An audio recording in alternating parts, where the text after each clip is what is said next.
Oi, gente. Tudo bem? Boa tarde. Obrigada. Arena lotada, a gente fica feliz assim que é bom. Estou aqui com esses 4 maravilhosos. Até meio difícil, né? Porque são 4 pessoas.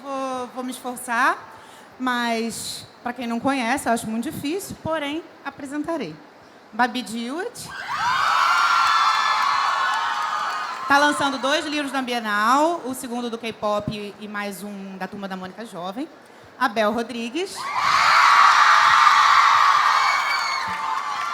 que lançou ano passado o 13 Segundos. O Matheus,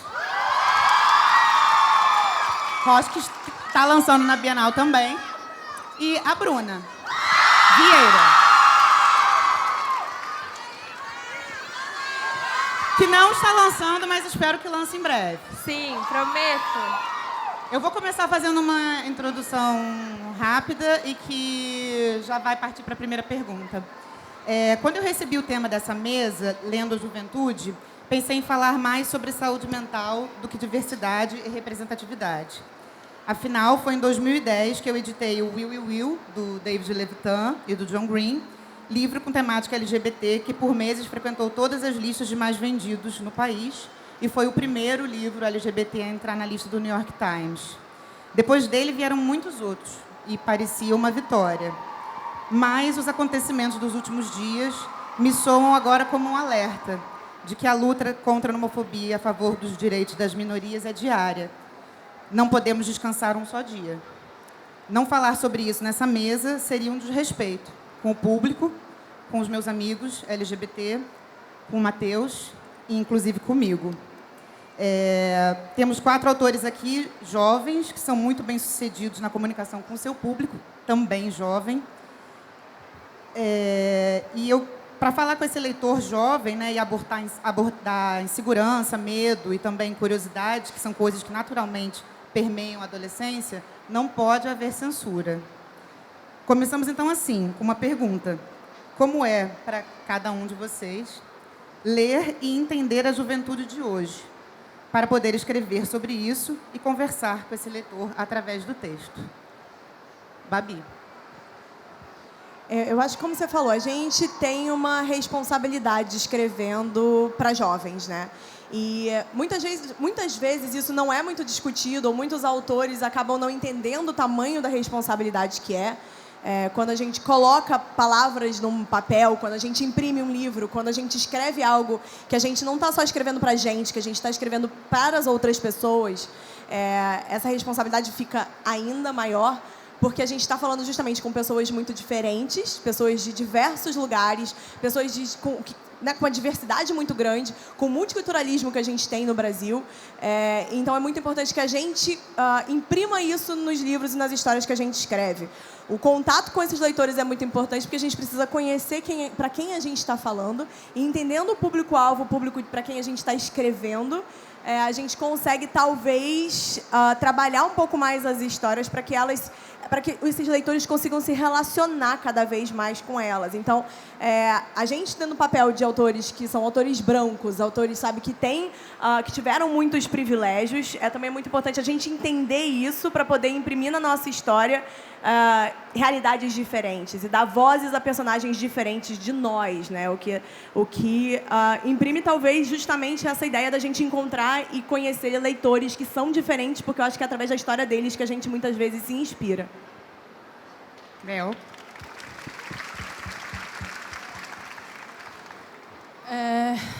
Eu acho importante a gente falar disso na mesa, primeiramente mesmo, porque ao mesmo tempo que a gente está tendo um medo, tentando ser instaurado aqui. Ontem na Bienal eu cheguei, estava um caos, eu recebi milhões de vídeos dos meus amigos que estavam aqui, amigos LGBTQ que estavam desesperados, com medo, realmente aterrorizados, e não só por serem quem eles são, mas também por serem escritores e estarem aqui num ambiente que sempre acolheu todas as pessoas.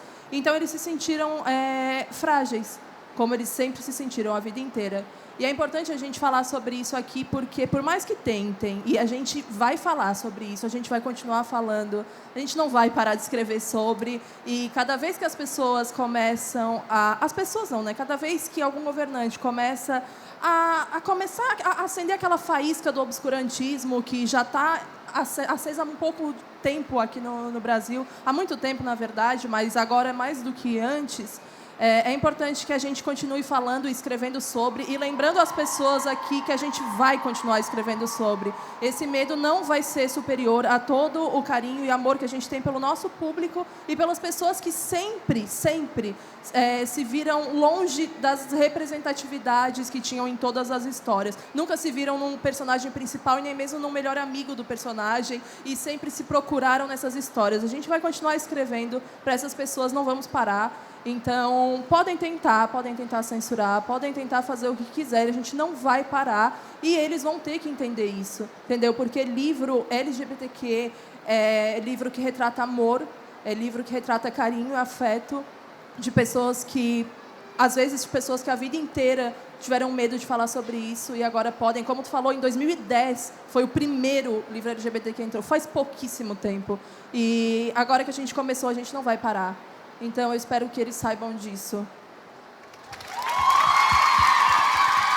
Eles mexeram com o público errado, né? Que eles estavam falando, mexeram com a parte errada da literatura. Também acho. Matheus. Então, todo lugar que eu olho aqui tem uma bandeira e tem as cores do arco-íris, tem um monte de gente aqui. E o que eu quero dizer, quanto mais eles tentam nos calar, mais a gente se une.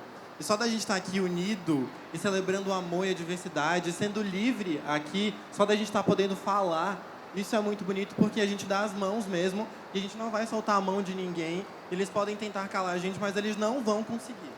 E o que eu quero dizer, esse é o primeiro livro que eu falo sobre ser gay na vida. Eu sofri bullying e homofobia a minha adolescência inteira, a minha infância inteira. E é muito doido pra mim ser a primeira Bienal do Rio que eu participo, o primeiro livro que eu falo sobre ser gay e logo a minha forma de amor nessa Bienal ser tão combatida. Só que eu só quero dizer que a gente ama como qualquer outra pessoa. Não é porque a gente é gay que a gente é diferente. A gente ama e a gente ama. E eu acho que o amor independe de orientação sexual. E eles podem tentar o que quiser, mas a gente vai continuar amando. A gente sempre existiu, a gente vai continuar existindo e a gente vai continuar resistindo. Eu acho que o nosso papel aqui, já que a gente tem algum tipo de visibilidade, é mostrar que a gente também passa por tudo isso, que a gente também vive tudo isso. Porque eu acho que a gente aprende através de duas coisas. Uma através de experiências e outra através de referências. Eu não tinha referências de pessoas que eram gays quando eu era um gay adolescente. Eu não tinha outras pessoas com quem eu podia conversar sobre isso, não tinha outras pessoas que eu podia me espelhar. Eu não tinha tanto acesso a tantas coisas. Então, eu fui descobrir que eu era gay quando o sentimento tomou conta de mim e eu já não sabia mais para onde ir. Só que as novas gerações e as próximas gerações têm mais acesso à referência. Tem mais acesso a livros, tem mais acesso a vídeos, tem mais acesso a conteúdo na internet. E a gente não vai parar de colocar esse conteúdo porque eu não quero que nenhum menino passe o que Matheus passou, porque ele não sabia quem ele era. Se eu puder usar a minha história para mostrar para qualquer outro Matheus que esteja por aí pelo mundo que ele não é errado, que ele não vai para o inferno porque ele ama outro menino, eu vou fazer isso, nem que seja a última coisa que eu faço da minha vida. Obrigada. Bruna. Gente, lindo, amiga. Eu te amo, você sabe disso. Olha, eu sempre vi a arte como um lugar que me acolheu, como mulher, como garota tímida. E a Bienal é onde eu tenho certeza disso. Eu tenho certeza disso quando eu olho para uma criança e ela está ali horas na fila, ou quando eu vejo um diálogo entre os pais. É aqui que começa muitas conversas que vão para casa, sabe? E que viram desabafos e que salvam pessoas. Então, a gente tem que usar esse evento, esse espaço para falar sobre todos esses assuntos. E eu uso o meu texto, o meu livro, para me conectar com as outras pessoas. E até se a menina não tem, o menino não tem esse diálogo em casa, eu espero que o meu livro seja esse começo. Então, eu tenho muito orgulho de estar aqui hoje ao lado dessas pessoas incríveis e continuar contando essa história e fazendo parte de tudo isso. Obrigada. Foram uns dias muito tensos, mas vamos relaxar um pouquinho também. A Babi, que escreve muito, né? Você olha para essa carinha dela, parece que ela tem 16 anos, mas ela já tem 8 livros. E um livro, um conto numa antologia. Né? São muitas Babis, às vezes, eu penso. A Babi escritora, a Babi apresentadora, a Babi influencer do K-pop. Mas se tem uma coisa certa, é que a Babi sempre soube falar muito com esse público jovem, né? No conto dela do Ano Inesquecível, lá de 2015, eu comentei com ela. A menina já estava ouvindo podcast. Todo mundo agora só fala de podcast, no dela já estava, tá? 4 anos atrás. Então, a gente está atrasado. Assim, você é visionária, né? Muito. Quando que você percebeu, assim, na sua vida que você tinha esse dom, esse poder de se comunicar com o público jovem, essa vontade, enfim, a vontade e depois o feedback, esse retorno deles? Quando é que você percebeu? Achei que você fosse perceber quando que eu percebi que eu tinha o dom de ser visionária, de imaginar o futuro. Queria eu. De falar com o público jovem. Foi fanfic? Foi antes? Então, exatamente. Eu, quando era adolescente... Eu sempre gostei muito de ler e de escrever, desde muito cedo. Eu tive pais que foram professores. Então, eu tive esse privilégio de ter muitos livros dentro de casa o tempo todo, que me ajudou muito a ler desde pequena e a gostar de escrever. Mas eu gostava de escrever para mim mesma. Depois, quando eu estava na adolescência e lendo Harry Potter, e eu morava numa cidade pequena no interior de Goiás, eu não tinha muito com quem conversar sobre isso, era um pouco solitário, e isso faz 15 anos, um pouco mais de 15 anos. E a gente não tinha também uma internet muito boa, nem nada disso, mas foi na internet que eu descobri amigos e pessoas que podiam dividir esse amor por essa história junto comigo. E foi aí que eu conheci as fanfics, na época tinha os fóruns, né, e tudo mais, que a gente costumava jogar RPG fingindo que eram os personagens de Harry Potter. Pois é, eu sou da Sonserina, então eu era sempre da Sonserina. E sempre me colocavam como a personagem má da situação. Eu falava, gente, somos mal compreendidos, é a diferença. Mas eu comecei a ler muitas fanfics de Harry Potter que me ajudaram muito a entender na verdade, a aprender a escrever. Eu lembro que a fanfic, para mim, foi uma escola muito grande de escrita, né? E foi com a fanfic que eu descobri que eu gostava de escrever para as outras pessoas, que eu gostava de compartilhar as minhas ideias e que as outras pessoas pudessem trocar essas ideias comigo. E foi desde então, desde os meus 15 anos até em 2009, quando eu decidi lançar o meu primeiro livro, que era a fanfic de McFly, né, Sábado à Noite, que eu decidi lançar como livro independente. Bells lia minha fanfic de McFly, vocês acreditam nisso, gente? É maravilhoso, né? Incrível, enfim. Aí... Fico até nervosa. E aí, desde essa época, para mim, sempre foi muito normal ter uma relação muito grande com pessoas mais novas que eu, na internet, de conversar com elas e de querer aprender mais sobre elas, porque eu sabia que era o meu público leitor, porque é também o tipo de livro que eu gosto de ler. Eu leio jovem adulto, é o tipo de história, o tipo de material que eu consumo. Então, para mim, faz sempre muito sentido poder escrever sobre essas histórias. E o meu público sempre foi a galera que me lia como adolescente, lendo fanfics de Harry Potter e os meus livros. Sempre foram muito uma galera que gostava de bandas ou de música, ou que talvez gostasse ou quisesse ter algum tipo de dom musical, mas não tem, que nem eu, que a gente sempre quis saber cantar e tocar algum instrumento, nunca consegui, então eu escrevo personagens que fazem isso pra mim, eu vivo através deles, né, enfim. Mas acho que foi isso, essa relação com a fanfic me fez muito próxima a pessoas aos jovens, né, aos meus leitores, e isso acontece até hoje. Eu leio fanfics até hoje, pra mim é um prazer, às vezes, passar a noite lendo um livro, depois pra ler uma fanfic. Pra mim apesar de serem mídias diferentes, pra mim o prazer é o mesmo, assim. Você indica, assim, a fanfic é um bom exercício pra quem gosta de escrever. É um exercício incrível. É porque você coloca na internet a sua opinião, o seu texto, e você tem uma opinião daquele texto, né? Claro que a gente tem sempre aquela coisa de internet, opinião das pessoas que às vezes te querem bem, ou as pessoas tem pessoas que estão ali só pra opinar, para deixar os outros mal. Isso acontece. A gente tem que saber separar, e o que é a parte mais difícil. Mas a fanfic, ela te ajuda muito a tentar aprender a falar diretamente com o seu público-alvo, justamente porque a resposta é imediata. Quando você publica um livro, tá na livraria e alguém fala, putz, sabe, ou alguém comenta alguma coisa que você fala, é verdade, isso não fazia muito sentido. Já era, já tá publicado. Na fanfic você ainda consegue mudar, melhorar no próximo capítulo, ou entender melhor o seu texto com o tempo, assim. Legal. Bel é outra também que é booktuber, influencer, vídeos sobre crime na internet, muitas coisas. Como começou isso tudo, assim? Quando que surgiu essa sua vontade de começar a falar com o público? Você é tímida. Você se considera tímida? Um pouco. Um pouco. Depende. Hoje em dia, eu me considero mais introvertida do que extrovertida, mas com quem eu conheço, eu sou até extrovertida um pouco demais, assim.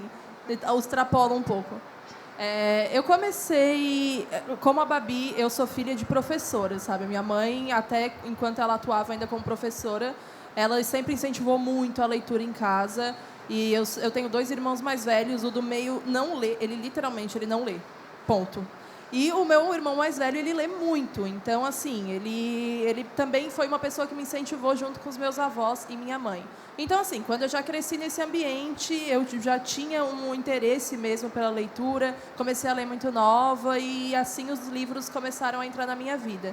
E aí, eu me lembro, um momento, assim, que eu realmente me lembro e que me marcou foi quando meu irmão, do meio, que não lê, ele fez Direito, né? Ele estava no primeiro ano de Direito e eu tinha 10 anos.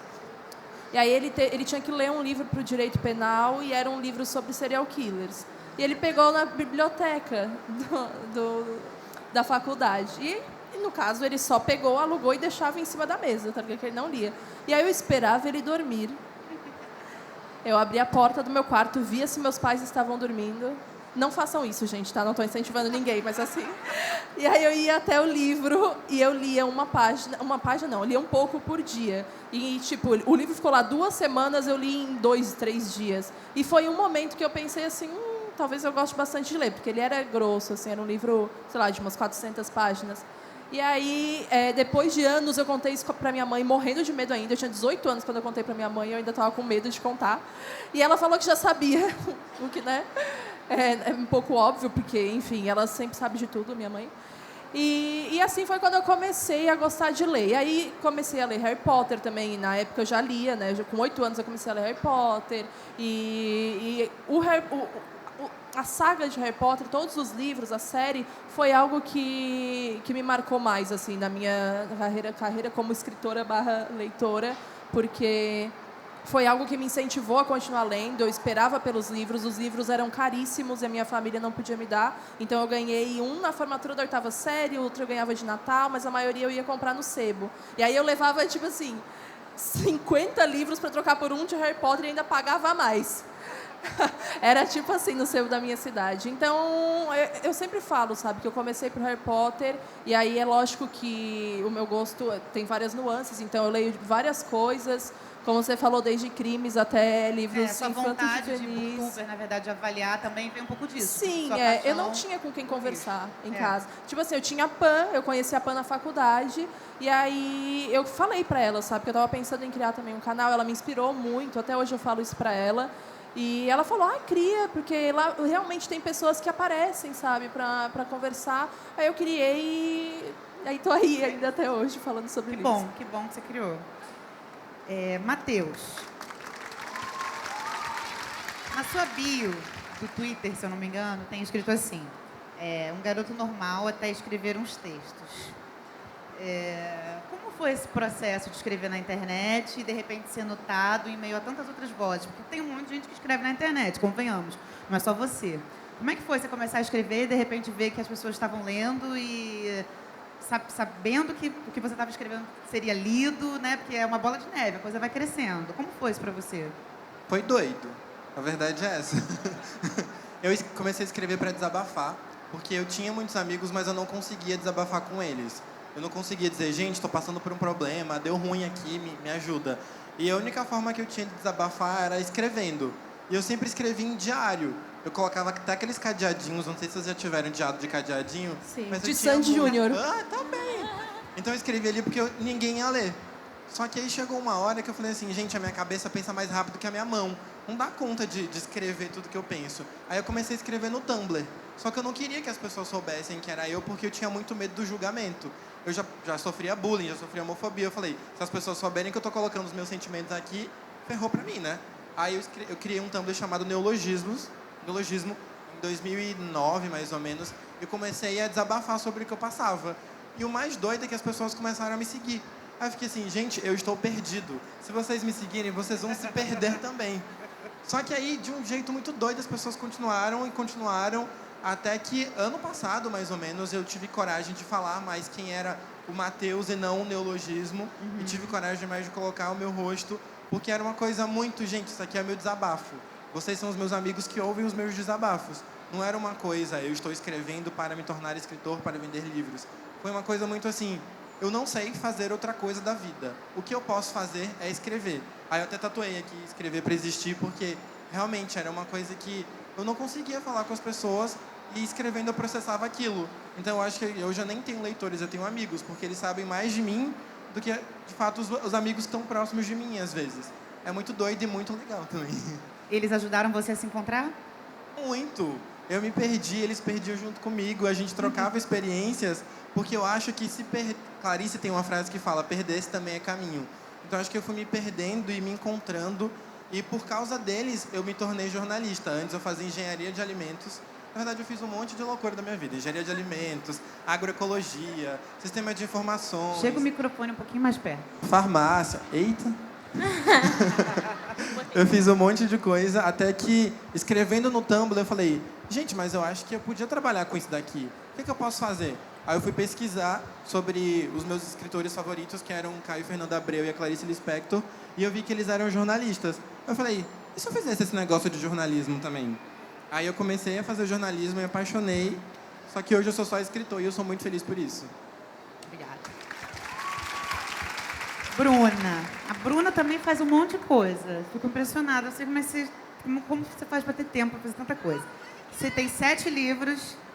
Hoje em dia ela é influencer, escritora, blogueira já foi, não é mais, mas enfim. Não, eu sou, Atriz, antes de todas antes as de outras tudo, você coisas, continua eu sendo sou blogueira. blogueira. Então tá. Como é a Bruna hoje em dia? A Bruna depois dos 15? Já se passou Depois muito dos tempo, 25. né?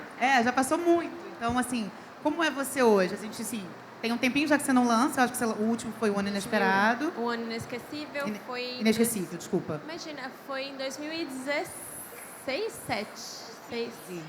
Acho que foi 15. Foi 2015, Bruno. 2015. Como é a Bruna hoje, assim, né? Você continua escrevendo? Assim, eu nunca parei de escrever, porque eu continuo com Depois dos 15. E ano passado o blog fez 10 anos de vida, o que é muito maluco. É muito maluco pensar em tempos de internet, 10 anos, falando com um público que cresceu comigo. Então, assim como todas as pessoas, eu me transformei, eu mudei, eu amadureci, eu mudei meu ponto de vista sobre diversos assuntos. Mas acho que a coisa mais importante para eu não me perder mesmo foi continuar fiel à minha essência, à mensagem que eu passo. Então, mesmo não lançando livros, estou escrevendo diariamente na internet sobre assuntos que fazem parte do meu cotidiano, e essa proximidade que eu tenho graças às redes sociais, eu acho que me aproxima de uma forma muito única dessa nova geração, porque é como se eu estivesse no intervalo todos os dias com eles, sabe? E vendo as conversas, participando das questões, porque é maluco pensar e perceber como elas mudaram. Então, às vezes, quando eu tento escrever um texto pensando num público adolescente, eu não posso mais olhar apenas para a minha adolescência, porque mudou muito. Então, eu preciso estourar a bolha e olhar lá para fora e entender quais são as questões da nova geração de adolescentes. E estar na internet e ter essa presença digital me dá uma vantagem muito grande para poder trabalhar isso nos meus textos diariamente.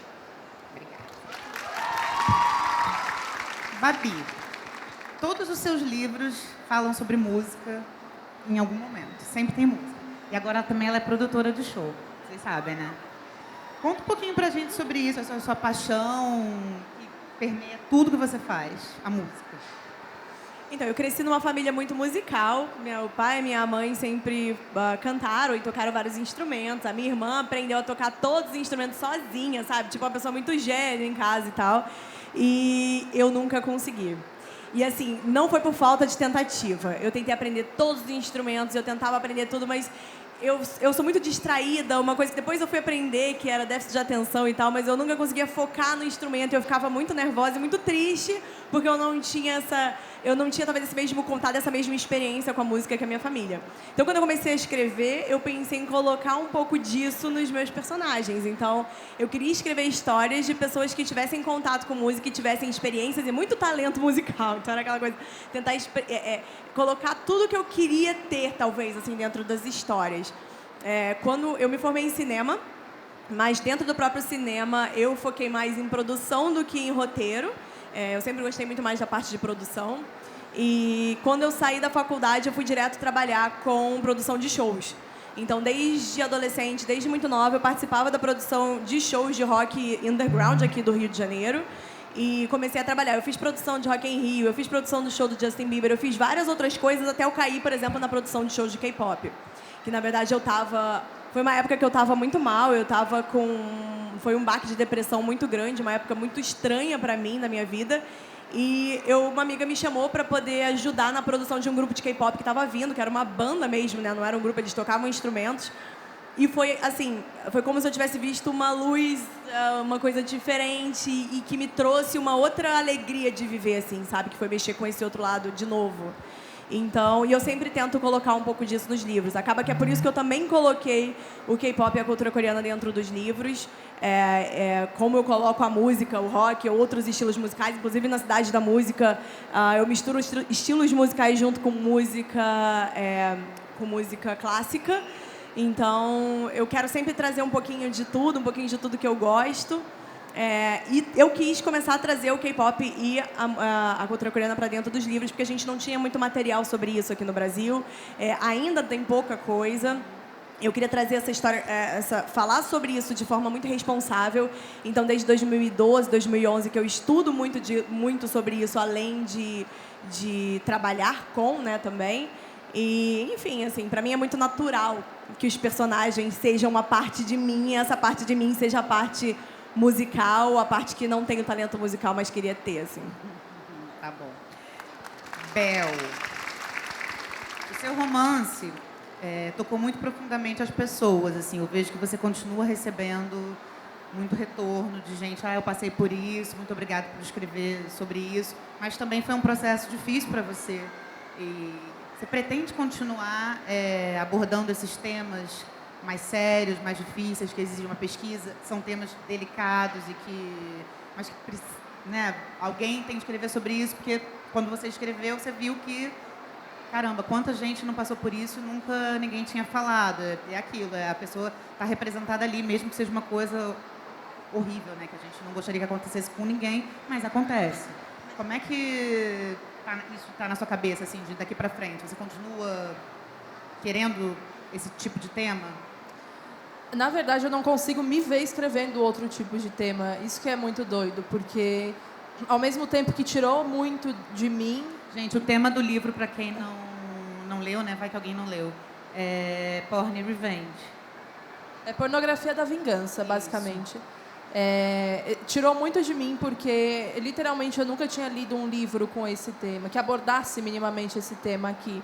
E muito menos nacional. Então, eu tive que conversar com muitas meninas que passaram por isso e foi horrível. Foi muito, muito difícil. A pessoa que me inspirou a fazer a história eu já conhecia há muito tempo. Eu conheci quando eu era uma adolescente. E quando aconteceu isso com ela, né, o ex-namorado dela colocou fotos íntimas dela na internet. E quando eu comecei a escrever o 13 Segundos, eu não tinha com quem conversar, porque quando eu falei para as pessoas que o namorado dela era errado, as pessoas falavam que eu estava errada, porque óbvio que a errada era ela que tirou as fotos, né? Ele fez o que ele quis fazer, ele fez o que ela permitiu que ele fizesse. Então eu não tinha com quem falar sobre, e por isso eu comecei a escrever. Porque eu pensei, não é possível que todo mundo pense assim, sabe? Será que se eu escrever um pouco do meu ponto de vista, alguém vai entender o que eu estou pensando também? E aí, 10 anos depois, eu publiquei aquele rascunho, tipo, coisa que eu nunca imaginava que ia acontecer. Realmente, eu nunca imaginava. E eu pensei bastante, conversei contigo bastante se eu realmente ia publicar, porque era um livro que estava guardado há muito tempo, uma história que há muito tempo já não estava madura, eu teria que mexer em muita coisa e acrescentar coisas do cotidiano atual, né, dos adolescentes. E foi difícil todo esse processo, mas eu achei que eu precisava publicar esse primeiro para depois os outros. E a literatura que incomoda é uma literatura que sempre me agradou, independente, porque acontece muita coisa na nossa vida, ao nosso redor, e às vezes até um pouco longe da gente, que a gente sabe que acontece, mas a gente pensa, não quero saber, vou fechar os olhos, porque existem 2 motivos para a gente fazer isso. Primeiro, a gente não sabe lidar com aquilo e tudo bem não querer lidar com aquilo agora. E o outro é porque a gente simplesmente prefere acreditar que isso não aconteça. E aí que mora o problema, porque essas coisas acontecem, elas vão continuar acontecendo, infelizmente, enquanto a gente não falar sobre elas. E tem uma autora que eu gosto muito, que é a Colleen Hoover, que ela sempre fala de uma... Ela sempre aborda essa literatura que incomoda, que causa desconforto, ela sabe disso. Ela faz personagens que nos causam esse mal-estar e eles são feitos para isso mesmo. Eles são construídos, eles têm essa essência porque a gente precisa sentir as coisas como elas devem ser. A gente não precisa amar todos os personagens do mundo para dizer que é uma boa pessoa, um bom personagem. Enfim, e essa literatura dela também, essa escrita, né, da Colleen Hoover, me inspira muito, me inspirou no 13 Segundos, inspira nos futuros que eu vou escrever. E, sim, a primeira pergunta foi, você pretende continuar escrevendo sobre essa literatura, por mais que doa, por mais que seja um caminho muitas vezes solitário? Pretendo. Matheus. Os seus 2 últimos livros são sobre ansiedade, mas antes você já escreveu sobre amor, já permeou assim um monte de outros assuntos, né? Mas você falou aí um pouquinho antes que nesse livro é a primeira vez que você se mostra mesmo como gay, sua preferência e tal. Como é que é isso? Como foi para você essa né? Não é nem uma saída do armário, mas assim, assumir, sabendo que um monte de gente vai ler e é isso mesmo. Eu considero a ansiedade um mal do nosso tempo. Assim, eu acho que eu nunca vi tantas pessoas que são ansiosas, tantos jovens ansiosos. Eu vejo aí que tem um monte de gente estudando sobre isso. Acho que deve ser um pouco de muito estímulo que a gente tem, misturado com os tempos como eles estão. E no seu livro eu senti muito que teve uma relação muito grande entre a sua ansiedade e essa coisa de você estava preso, né, em quem você era e não podia dizer ou dizia, e, enfim, era recebido de uma forma que não era boa. Como é que foi esse processo para você? Eu acho que eu precisei lutar muito para ser quem eu sou, sempre. Nunca foi confortável ser eu mesmo na vida. Eu era de uma cidade do interior, então a cabeça das pessoas ainda era muito pequena.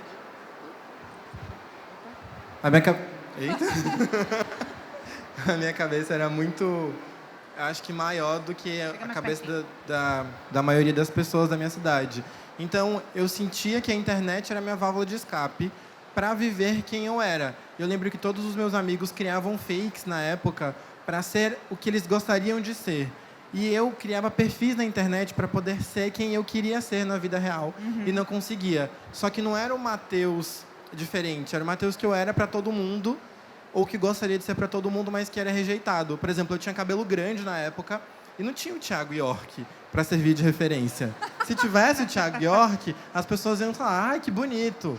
Mas não, as pessoas rejeitavam. Eu tinha apelidos, um monte de nome feminino, porque eu tinha um cabelo grande. E aí, as mesmas... Tipo assim, eu era zoado na escola, aí eu chegava em casa, fazia uma foto, postava no Tumblr, e as pessoas achavam que aquele cabelo era a qualidade. Então, eu fui me sentindo cada vez mais à vontade de estar na internet, porque eu não recebia rejeição ali. Só que eu sentia que eu não era 100% eu, enquanto eu não falasse sobre isso, enquanto eu não falasse que era gay. Porque eu fiquei durante tanto tempo lutando para ser o que todo mundo queria que eu fosse, só para não ser rejeitado, que chegou um momento que eu não sabia mais quem eu era. A partir do momento que eu fui para a terapia, que eu fui passar para ter todo aquele processo de autoconhecimento, entender quem era o Matheus, eu falei assim, eu não posso mais continuar na internet sendo meio Matheus. Eu tenho que ser Matheus inteiro. E aí eu falei assim, vou falar que eu sou gay mesmo, e se as pessoas não gostarem de mim, tudo bem, alguém vai gostar. Eu vou gostar de mim, eu me amo, eu me aceito. Então foi muito um processo de eu entender quem eu era, eu aceitar quem eu era eu ter a pessoa que é mais importante para mim no mundo, que é a minha mãe, entendendo e apoiando isso. E depois que eu consegui esse processo, eu falei assim, se a minha mãe me ama, quem não gostar de mim, que lute, de verdade. Eu não vou me preocupar com isso. Você e aí sua mãe. O que eu Mais tinha que me importante. preocupar é a minha mãe. Ela me ama, show. Quem quiser não gostar de mim, é isso. E falar sobre ansiedade foi muito louco, porque eu lia muitos livros sobre ansiedade. Eu tenho ansiedade diagnosticada e eu não conseguia me sentir naqueles livros. Eu olhava para os livros e tinha assim, era sempre um médico, um psiquiatra falando, então, acontece uma sinapse, acontece uma substância química e rola não sei o quê. Eu, sim, meu anjo, mas eu não dormi essa noite. E aí? Aí ele, aconteceu isso aqui no seu cérebro. Eu, sim, mas e aí? Você sentia a mesma coisa que eu? Eu não sentia que aquela pessoa tinha ficado da noite anterior sem dormir. Eu não sentia que aquela pessoa teve que ir para o banheiro da escola ter uma crise de choro. Eu não sentia que aquela pessoa estava com a mão tremendo. Eu não sentia que aquela pessoa, às vezes, não conseguia levantar da cama. Eu não sentia que aquela pessoa não conseguia se relacionar com outras pessoas porque ela ficava com medo de ser rejeitado. Aí eu falei assim, se eu não consigo ler sobre isso, outros ansiosos também não conseguem ler sobre isso. E se eu escrevo, por que não escrever sobre isso? E eu acho que foi a melhor coisa que eu pude fazer da minha vida, porque eu não ganhei só leitores, eu ganhei pessoas que passam pelas mesmas coisas que eu.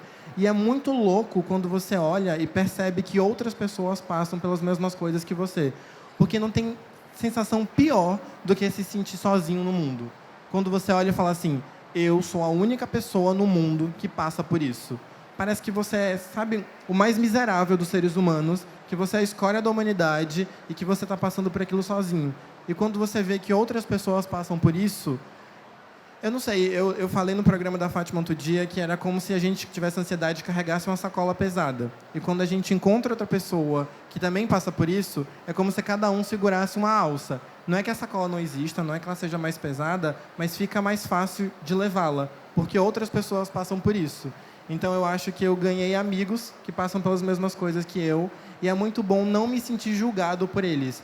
Porque todo mundo diz que ansiedade... Todo mundo não, né? Muita gente diz que ansiedade é drama, que é exagero.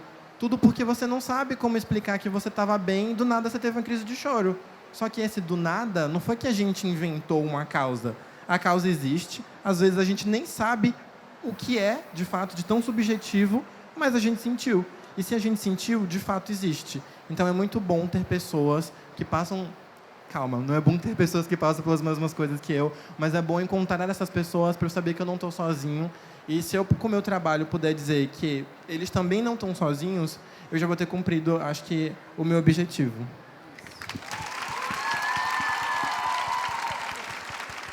Bruna, você falou agora uma coisa que me bateu aqui, que falou sobre ser outras pessoas, né? Pessoas que criavam perfis para ser outras pessoas e você, na verdade, criava para ser você mesmo.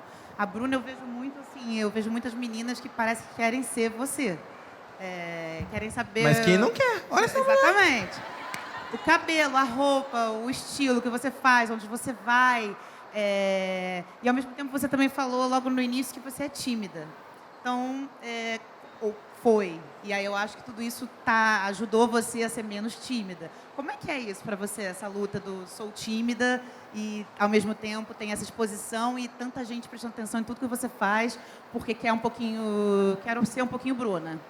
Eu acho que a coisa mais maneira de me acompanhar, desde o começo até agora, mas principalmente agora, é o fato de eu ser quem eu sou de um jeito desengonçado, digamos assim.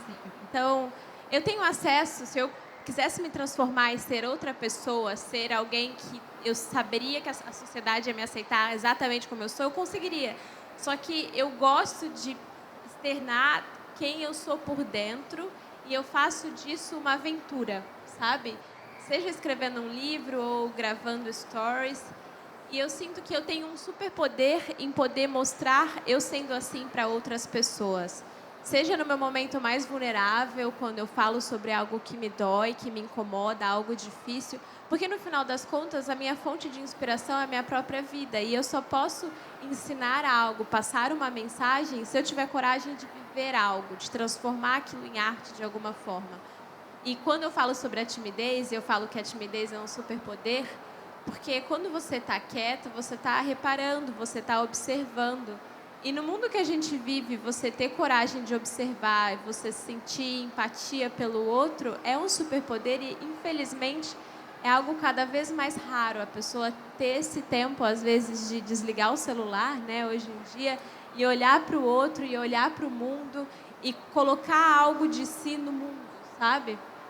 Então, quando eu entendi que eu não preciso mudar quem eu sou, ou eu ainda me considero uma pessoa tímida, mas eu não vejo mais isso como um defeito, é uma característica minha, porque enquanto eu sou tímida, eu observo mais, eu me escuto mais, eu sinto mais as coisas que acontecem dentro de mim. Daí eu aprendi a transformar isso em trabalho ou em obras. Então, às vezes eu escuto uma conversa porque eu estou num dia mais introspectivo e essa conversa vira uma crônica ou vira um vídeo no YouTube. Então eu sempre falo para minha audiência, não deixem que digam que algo, uma característica sua é um defeito, é uma característica sua. Isso faz você ser quem você é muito mais às vezes do que as suas qualidades, sabe? Então toda vez que eu posto um conteúdo ou escrevo, eu tento fazer com que tenha uma mensagem por trás e que a menina entenda que acontece algo dentro de todo mundo e, no final das contas, isso que nos conecta com o outro. E trabalhar isso, é para isso que a gente está aqui, sabe? Porque dá para você desligar um botãozinho aqui e fingir que nada está acontecendo e seguir a vida porque tem que trabalhar, porque tem família, porque tem... Mas, no final das contas, é quando você entende o que você sente, entende quem você é, que você se transforma. E é muito maneiro criar novas versões de você, mudando o cabelo, mudando o jeito que você reage a algo que acontece. Então, quando as meninas falam, eu queria ser você. Não, você quer ser você e você pode usar a minha coragem para ser eu, para criar a sua versão. Porque, no final das contas, somos um reflexo de tudo que observamos por aí. Então, quanto mais você observa, mais você tem espaço para crescer e virar alguém muito maneiro.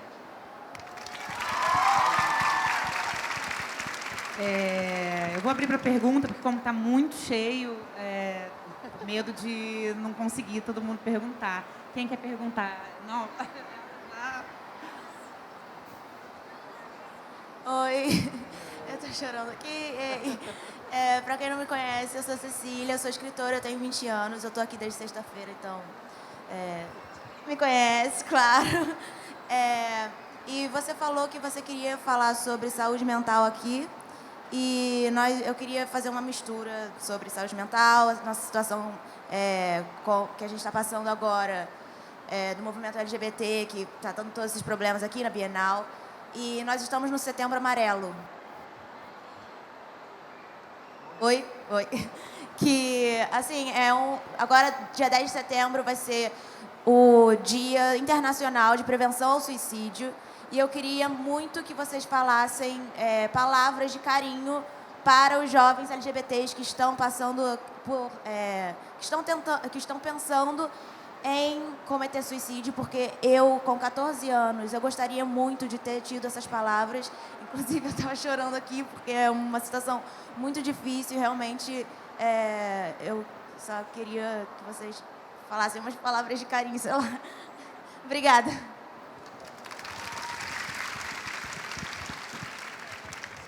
Então, eu só queria falar que eu sei que é difícil. Eu sei que a gente tem muita luta para travar.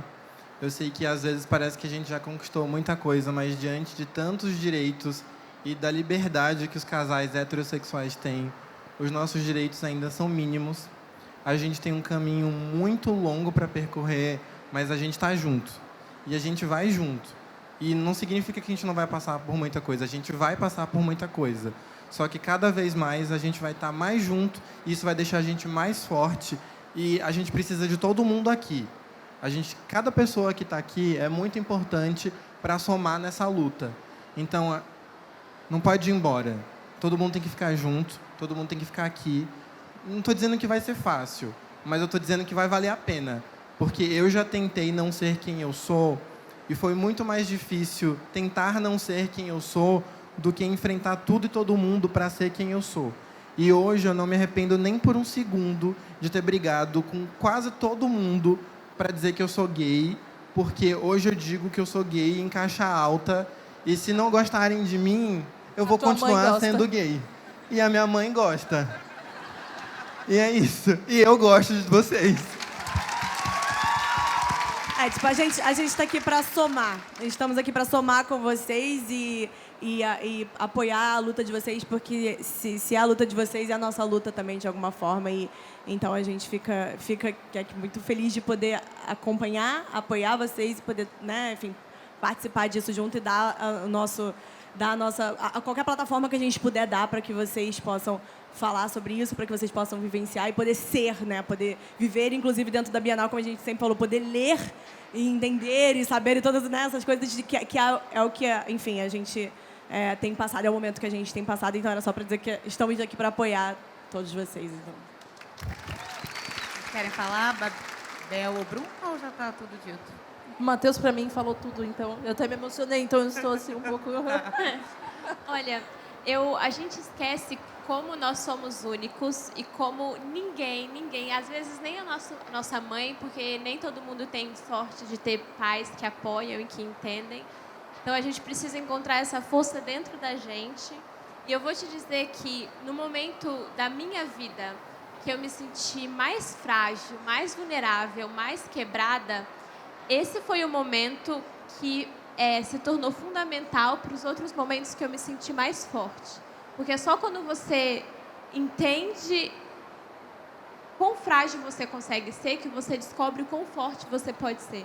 Porque, no final das contas, a nossa sensibilidade, a nossa essência, a nossa liberdade é a nossa maior vitória, sabe? É isso que essa força que a gente tem dentro da gente só existe dentro da gente. A gente precisa encontrar um jeito de tudo se encaixar e não se sinta sozinho, porque nós estaremos sempre aqui nas nossas redes sociais, em eventos como esse, para conversar com você. Então, assim, se bater um desespero, qualquer um de vocês, escrevam pra gente, mandem oi, tenham rotinas de coisas que fazem bem, sabe? Mensagens positivas, rituais para você se cuidar e lembrar como você é importante nesse mundo. Não tem ninguém exatamente igual a você, e isso é incrível. Eu só queria falar mais uma coisa. Pegar um Que aqui do tem meio. uma linha de que você, se você quiser, se você estiver tendo vontade de se matar, tem uma linha que liga 188, é uma linha de prevenção contra o suicídio. As pessoas vão te assistir. Assim, eu indico muito. É isso, obrigada a todos vocês que falaram. A Lali. A minha pergunta é para a Bruna. Primeiramente, eu te admiro muito. Eu sou muito tímida mesmo. Eu queria saber a sequência de A Volta aos Sonhos. Quando? E o livro que você vai lançar no final do ano é sobre crônicas ou é uma história? Sobre o quê? Poema, Então, é crônica? poesia. Será poesia. E a continuação, eu sei que eu estou devendo faz anos, mas eu precisava muito lançar esse livro antes, por questões minhas mesmo. Eu senti que eu precisava viver coisas para poder escrever o final que essa história merece, que a Anitta merece. Então, está próximo livro, assim que eu terminar esse, eu vou focar no romance, eu prometo. Eu sei que a Anitta, ela volta, e ela volta mais forte do que nunca. Mais um aqui do meio, para a gente passar depois para outra arquibancada. A minha pergunta é para o amor da minha vida, Bel. Bel, eu te amo. Ai, que fofo. Então, eu queria falar que, tipo assim, é comprovado que, tipo, quanto mais você fala sobre suicídio, mais suicídios acontecem. Então, Então, eu queria saber como é que... Mas eu acho que falar sobre suicídio também ajuda muito a prevenir essas coisas. Então, eu queria saber como é que você faz, Bel, que você tem uma audiência muito jovem, como eu, né? E que, tipo, como é que você consegue não falar sobre assuntos tão pesados como pedofilia, suicídio, autoflagelação, sabendo que pode ter uma repercussão ruim, mas que ainda assim ajuda muita gente. Eu queria saber como é que você faz. Estudando muito sobre cada assunto, de verdade. Às vezes eu me cobro de uma forma meio surreal, às vezes, sabe? Porque eu sei exatamente como esses assuntos são sensíveis e podem ser gatilho para muitas coisas. Então, eu sei que quando eu falo deles, antes de dar oi, eu falo, licença, se você está assistindo esse vídeo, pode ter gatilhos, então tome cuidado, eu vou falar sobre isso, isso, isso. Porque é uma linha muito tênue, né? A gente pode falar sobre suicídio, a gente pode falar sobre autoflagelação, sobre assuntos, enfim, sensíveis, e não ter uma responsabilidade ali. Porque se você simplesmente fala por falar, você acaba podendo dar ideias para as outras pessoas, assim como você falou. Então, a gente teve um debate muito grande, né, em relação a isso no ano passado, quando teve aquela... teve a segunda temporada de Os 13 Porquês. E é um livro que eu gostei muito. A primeira temporada eu já tinha achado, né, um pouco... algumas coisas bem desnecessárias. Eu achei interessante que na segunda eles colocaram um aviso, mas mesmo assim existem cenas que não deveriam estar ali para o público jovem, que era o público que eles queriam atingir. Essa foi a minha opinião sobre a série. Eu fiz uma live de 1 hora e pouca sobre... Tu viu? Eu fiz 1 hora e pouca falando sobre isso. Algumas pessoas ficaram, como assim? Você não gostou? Que absurdo! Mas, gente, exatamente por esse motivo, porque pareceu que eles não tiveram a devida responsabilidade abordando um tema tão difícil. Ficou meio de ser didático, abordado. né? Eu achei. Ficou forçado, na minha opinião, assim. Mas, enfim. Tá respondida. Ali.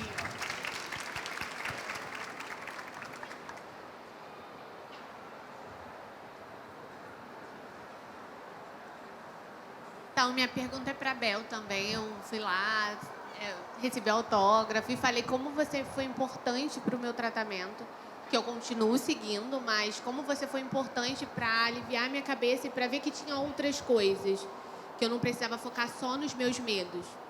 E você fez uma faculdade que é completamente diferente da pós-graduação que você faz.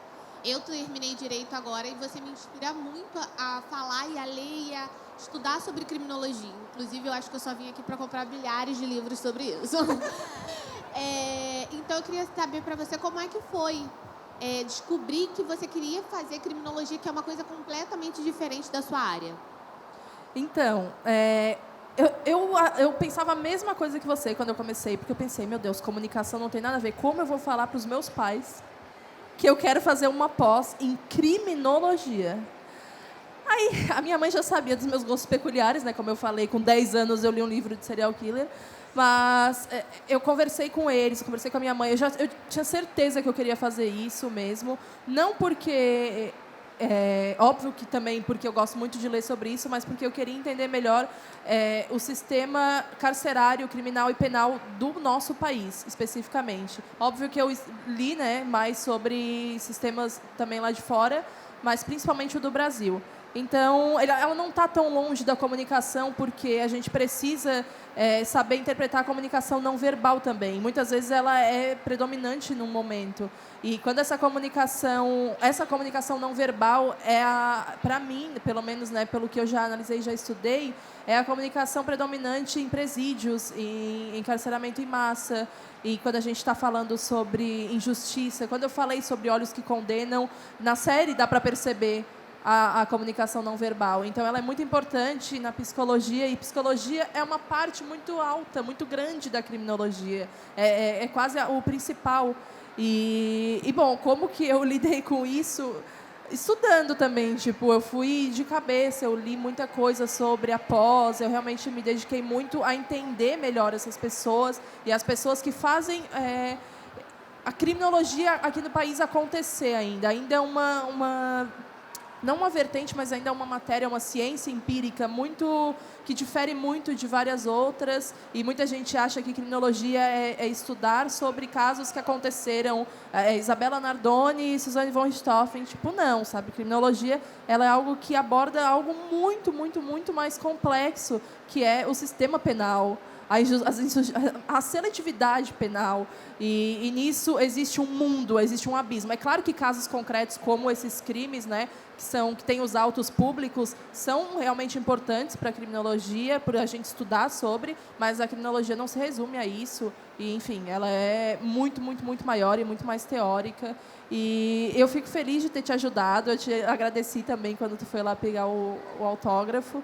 E esse é o meu jeito de lidar, assim. Eu tento estudar bastante antes de falar sobre e saber lidar com essa responsabilidade que eu carrego nas costas por ter tanta gente que acompanha e que confia bastante na minha opinião a respeito de alguma coisa.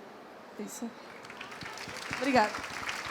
Quem está com a mão levantada, alguém a pergunta para a Babi ou para o Matheus, só para a gente dar uma variada? Eita. Essa aqui da frente.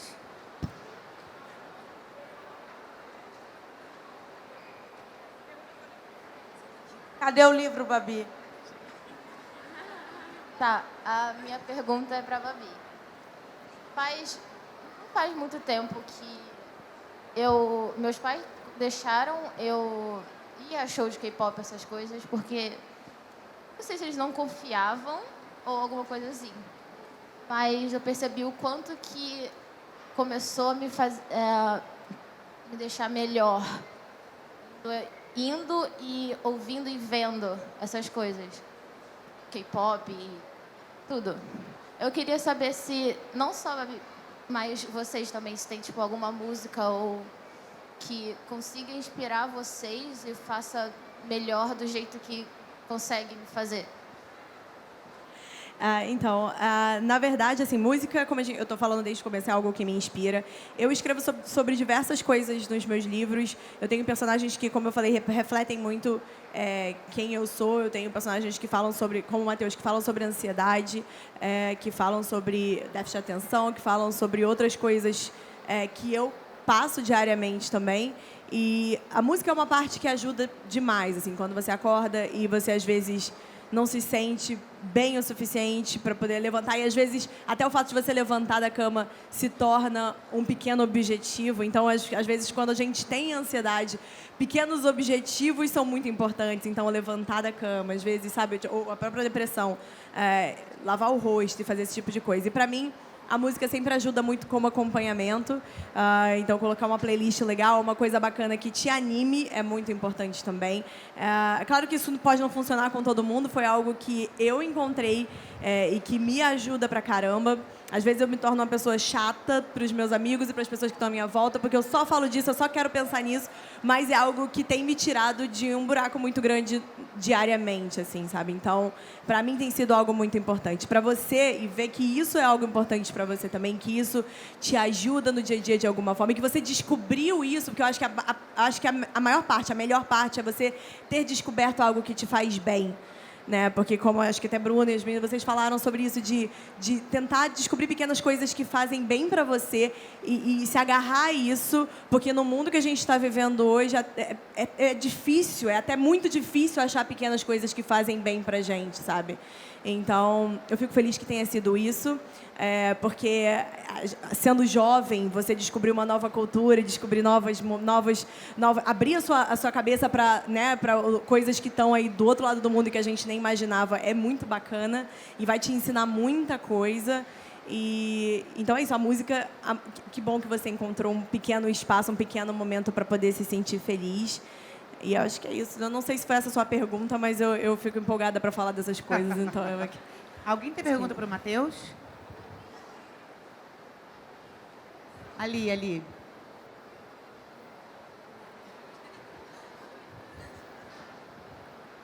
Eu costumo dizer que nem todo herói usa capa, flutua ou tem poderes especiais. Alguns simplesmente escrevem livros. E eu tenho todos vocês como heróis. E eu gostaria de saber, a Babi até falou um pouco, o que ou quem vocês consideram como heróis que fazem salvarem o mundo de vocês de alguma forma.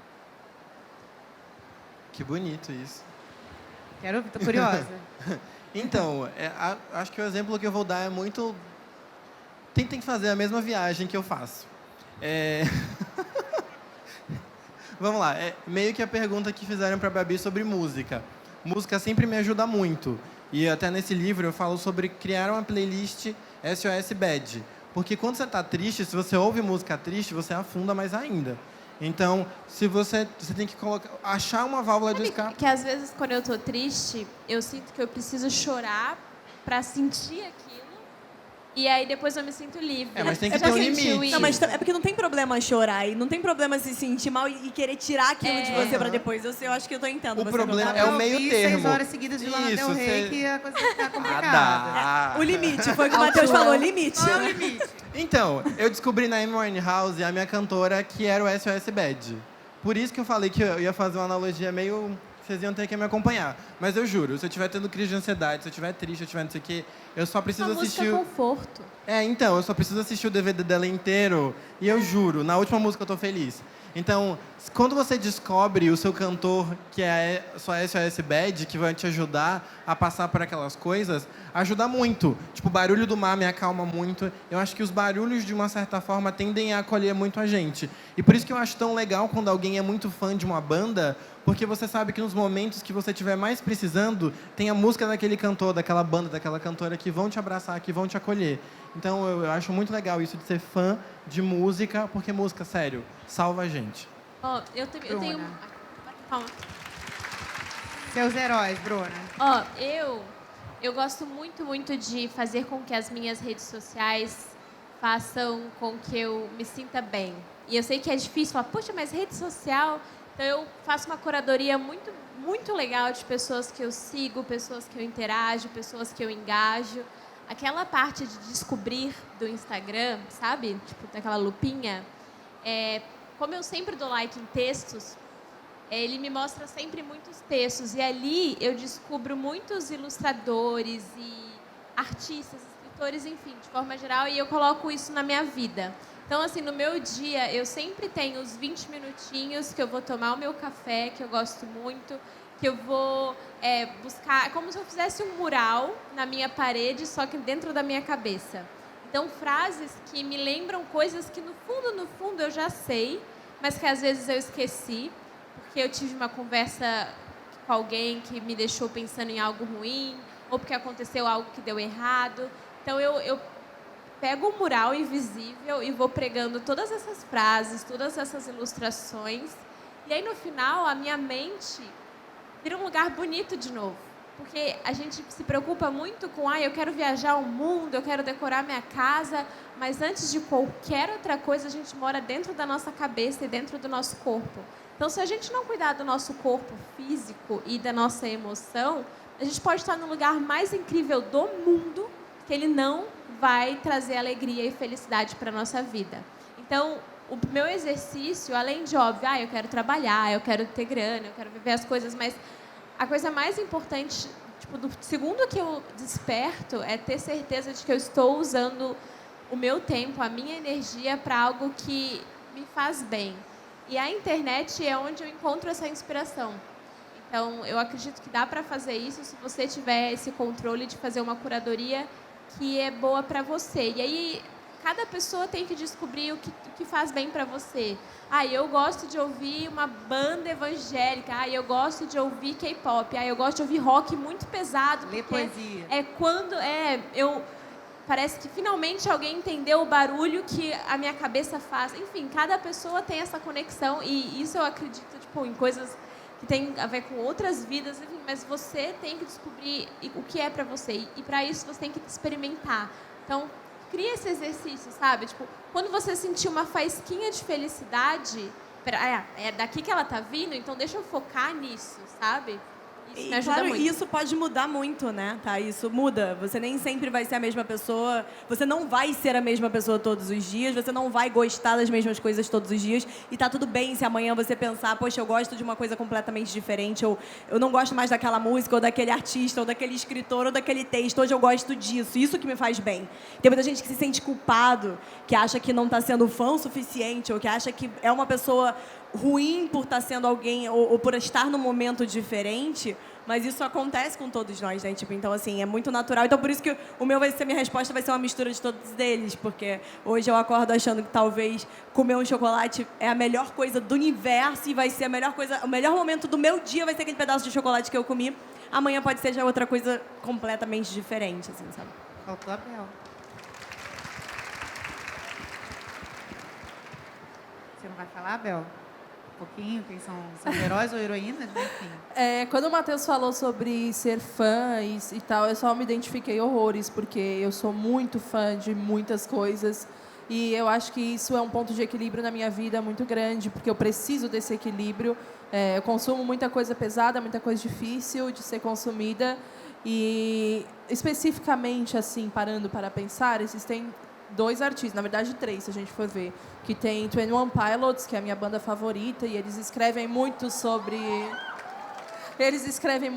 ansiedade, sobre como é lidar com esse dia a dia, basicamente. E outra artista que eu cresci ouvindo e a minha vida inteira e basicamente marcou todos os momentos da minha vida desde os 13 anos, que foi a Taylor Swift. Então, essa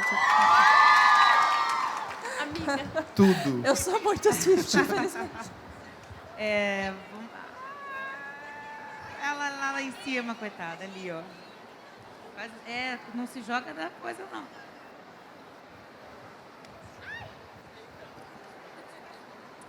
Oi, então. Queria primeiro falar sobre Babi e Bruna. Vocês são, inspirações pra mim, porque desde meus 13 anos eu acompanho a Bruna e desde os meus 14 eu acompanho a Babi. Então, assim, são maravilhosos. E, a minha pergunta, eu não sei se vocês estão acompanhando, mas a Babi, que tem esse lance mais da fanfic, eu queria saber, assim, o que você acha em relação do Wattpad, que, tem alguns livros que não tem um conteúdo bom e tem aquelas visualizações, extraordinários, né? E enquanto tem muitos livros como, que tem um conteúdo bom, tem uma história boa e não tem visibilidade. Vamos falar muito a verdade? Às vezes tem muito livro publicado que não é muito bom também. Às vezes tem muita música que é feita que não é muito boa também. Tem vezes muitos vídeos que são feitos que não são muito bons. Então, assim, em qualquer lugar vai ter coisa boa e vai ter coisa ruim, vai ter coisa de qualidade, coisa sem qualidade. Só que também tem uma outra pergunta, que é do tipo assim, o que é ser bom ou ruim pra você? Entende? É uma pergunta que a gente sempre fala quando a gente fala de leitura jovem. É o que a gente faz quando fala de leitura jovem. A gente bate muito a cabeça em todo evento que a gente vai para falar de literatura juvenil, para falar de literatura jovem, jovem adulto. Porque a gente escutou e continua escutando o tempo todo de que escrever para jovem é uma porcaria, de que tudo que a gente escreve, se a gente está escrevendo para adolescente, é ruim.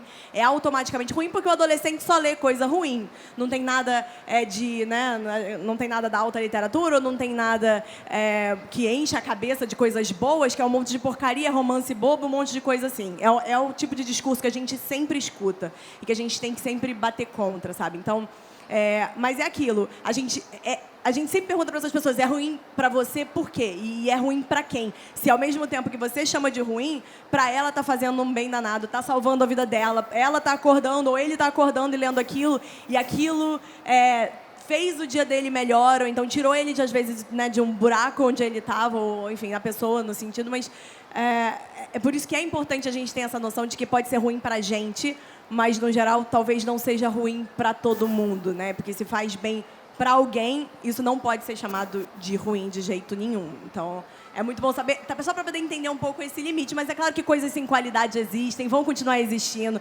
Não tem jeito, infelizmente. Como eu falei, tem coisas que às vezes passam por crivo de editoras muito grandes e tá sem qualidade, e é isso, não tem o que fazer, sabe? Então, acontece. E se acontece no físico, acontece com certeza na internet, que não tem supervisão de ninguém e todo mundo escreve porque quer escrever e porque quer colocar para fora. Então, fazer essa comparação é muito difícil, porque às vezes uma coisa que todo mundo considera muito ruim, muita gente vai se identificar de alguma forma, como a gente vê nas fanfics, que às vezes tem uns textos horrorosos que todo mundo gosta e a gente fica sem entender por que as pessoas estão gostando daquilo. Mas é aquilo, respeito. A pessoa gosta daquilo, de alguma forma, faz ela bem, então a gente respeita a opinião dela. Gente, desculpa, tem muita gente com a mão levantada ainda, mas é a última. Ai, obrigada. Oi, gente, meu nome é Louise. Primeiro eu queria dizer que vocês são muito incríveis e que eu admiro muito todos vocês. E a minha pergunta lá também é mais geral. A gente sabe que ser escritor não é fácil, tanto em questão de retorno financeiro, tanto por conta das questões delicadas que vocês costumam abordar. E eu queria saber se em algum momento vocês já pensaram em desistir e como vocês lidaram com isso e o que motiva mesmo vocês a continuar com essa carreira que, apesar de tão linda, não é fácil. Vai.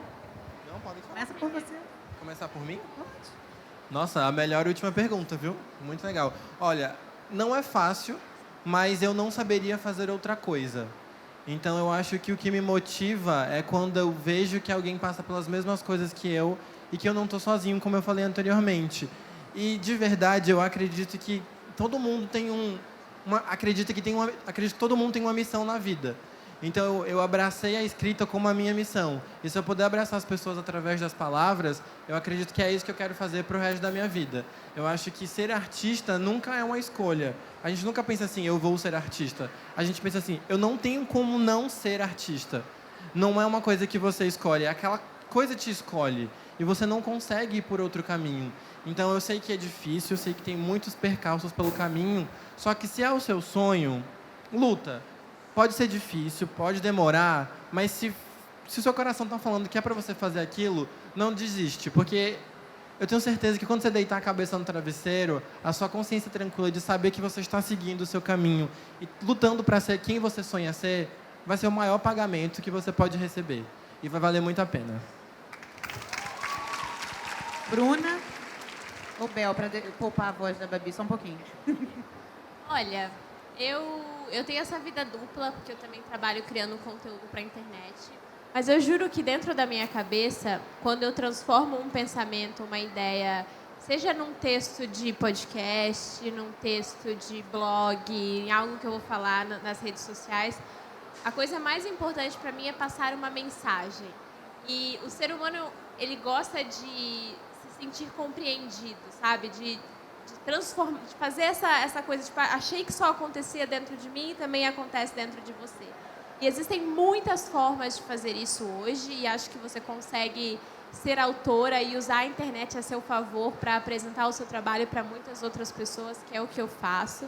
Eu sigo muitas autoras americanas, enfim, que também usam, norte-americanas, que também usam as redes sociais para alavancar o trabalho delas como autora. Então, se você está começando hoje, eu acho que é uma forma muito saudável e que pode te ajudar muito no processo de escrita e de conquistar o seu público. Então, é isso. Você não precisa ser, eu acredito que você não precisa ser só uma coisa, sabe? Você pode usar a internet para conquistar novos leitores e para te ajudar a engajar também. Bel. Eu já pensei em desistir, sim. Não vou falar, nossa, não, nunca pensei, mas realmente já. Não só por essas questões, mas sim porque eu fiquei me perguntando, putz, será que realmente é isso, sabe? Porque por mais que eu me sinta extremamente completa e que eu escreva quase todos os dias da minha vida, tem uns momentos que eu penso, putz, tá horrível isso que eu escrevi. Sabe? Que foi a pior coisa que eu já li na minha vida e saiu da minha cabeça.